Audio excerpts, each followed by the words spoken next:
پورے نظام کو چلاتے ہیں وہ تو چند ہیں، لیکن اکثر تو یہ سیاسی انفلوئنس والے جعلی پیر بیٹھے ہوئے ہیں، اور انہوں نے ایک بچی کو، فاطمہ نامی بچی کو کس طرح سے مار دیا ہے اور دبا دیا تھا معاملہ، وہ تو سوشل میڈیا کے ذریعے سے کہیں سے اٹھ گیا ہے۔ میں مطالبہ کرتا ہوں کہ اس جعلی پیر کو کیفر کردار تک پہنچایا جائے، لٹکاؤ ان لوگوں کو، یہ ہماری قوم کی بچی ہے جس کے ساتھ انہوں نے یہ سلوک کیا ہے۔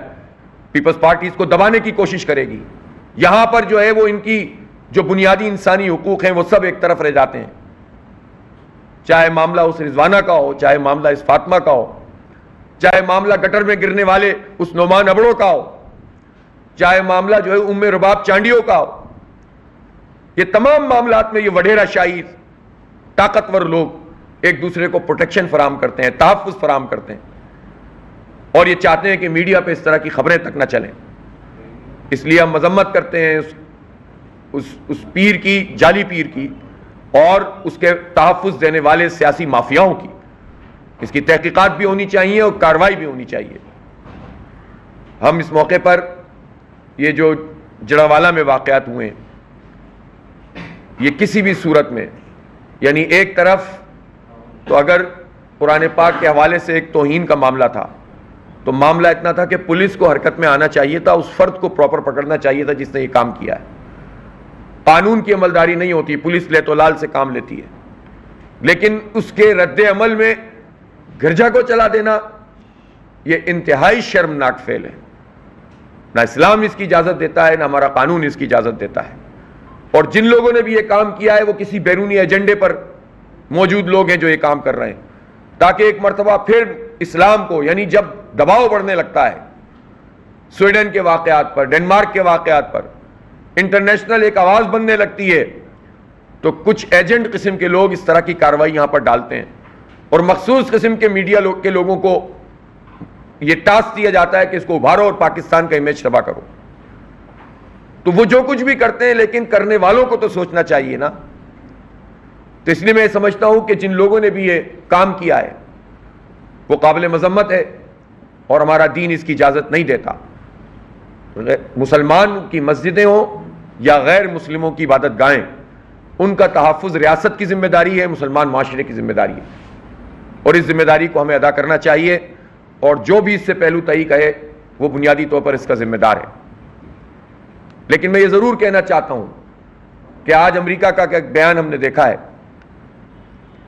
اور ظاہر ہے کہ وہ تو ایک پوری کنیکٹڈ چیزیں ہوتی ہیں جس کے نتیجے میں یہ سب باتیں سامنے آتی ہیں، لیکن ابھی بھارت میں ناگالینڈ میں مسیحی خواتین کو برہنہ کر کے ان کو نکالا گیا اور ان کے خلاف بے ایمانہ حرکتیں کی گئیں، اور یہ موضوع بنا اور دب گیا۔ بھارت کی مذمت اس طرح سے انٹرنیشنل لیول پر نہیں ہوتی۔ وہاں دلتوں کے ساتھ جو سلوک ہوتا ہے، وہاں مسیحیوں کے ساتھ جو سلوک ہوتا ہے، وہاں مسلمانوں کے ساتھ جس طرح سے ان کی نسل کشی کی جاتی ہے، جس طرح سے وہاں پر لوگوں کی تذلیل کی جاتی ہے، تو مغرب کے بھی دوہرے معیار نہیں ہونے چاہیے۔ ہم اس دوہرے معیار کے نتیجے میں گرجا گھر کے اس عمل کا دفاع نہیں کر سکتے کسی صورت میں بھی، نہ گرجا، نہ مندر، نہ کوئی عبادت گاہ۔ اس کو نقصان پہنچانا، یہ سمجھ لیں کہ دین کے شعائر کو نقصان پہنچانا ہے، یہ ہماری ذمہ داری ہے کہ ہم پروٹیکشن کریں۔ لیکن بہرحال دیکھنا چاہیے کہ یہ اس کے تانے بانے کہاں سے ہیں، اور اس کی صحیح تحقیقات ہونی چاہیے، اور یہ معاملہ بھی اس کو دبا دینا نہیں چاہیے، بلکہ اس کو قوم کے سامنے لانا چاہیے کہ واقعہ کیوں ہوا، کس نے کیا، کس کے ایما پر ہوا، اور کس ایجنڈے کے تحت اس کام کو کیا گیا ہے، اسلام اور پاکستان کو خاص طور پر بدنام کرنے کے لیے۔ اس وقت شہر میں جو بدترین صورتحال ہے، ہمارا اندازہ یہ ہے کہ کم از کم 25,000 مین ہول ایسے ہیں جن پر ڈھکن نہیں ہے۔ آپ جائیں ایک ایک یو سی میں میڈیا کو دعوت دیتا ہوں، اور ایک سروے کر کے دیکھیں، اور ان سرویز میں آپ کو پتہ چلے گا کہ کتنی جگہوں پر رنگ نہیں ہے اور ڈھکن نہیں ہے۔ یہ کہتے ہیں کہ نشئی لے جاتے ہیں، اور بھائی نشئی لے جاتے ہیں تو ان کو نشئی بنا کون رہا ہے؟ یہ حکومت نشئی بنا رہی ہے نا، لوگوں کو روزگار نہیں دو، تعلیم نہیں دو، نشے کے منشیات کے اڈے چل رہے ہیں، کوئی پوچھنے والا نہیں ہے، پولیس کی سرپرستی میں چل رہے ہیں، تھانے کی مرضی کے بغیر کوئی منشیات کا اڈا 4 دن چلا کے دکھائے۔ اگر کوئی اچھا ایس ایچ او ہے بھی تو کہتا ہے بھائی میں کیا کروں، میں مجبور ہوں، مجھے نوکری کرنی ہے۔ اول تو جس طرح کی بھرتیاں انہوں نے کی ہوئی ہیں کسی کو کوئی غرض ہی نہیں ہے. تو یہ منشیات کے اڈے چلاؤ, لوگوں کو تعلیم نہیں دو, لوگوں کو روزگار نہیں دو, صحت کے مواقع نہیں دو, اور پھر اس کے بعد حفاظت کا کوئی انتظام نہیں کرو. اینٹی تھیفٹ محکمہ ہوتا ہے نا ہر جگہ پر, وہ کیوں نہیں کام کرتا؟ یہ تو گٹر کے ڈھکن ہیں, یہ جو پلوں کے اوپر سے سریے نکال رہے ہیں, اس کے لیے تو سٹی وارڈن رکھے گئے تھے. 6-7 ہزار کی بھرتیاں ہیں, یہ ہیں کہاں وہ وارڈن؟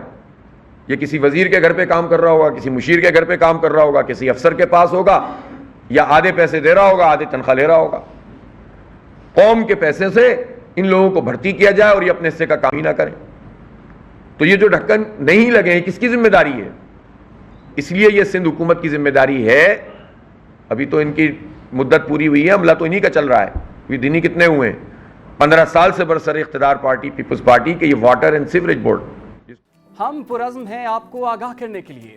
اگر آپ دنیا بھر سے حاصل ہونے والی اطلاعات, معلومات اور خبریں جاننا چاہتے ہیں تو ابھی سنو نیوز کا YouTube چینل سبسکرائب کریں اور بیل آئیکن پر کلک کریں.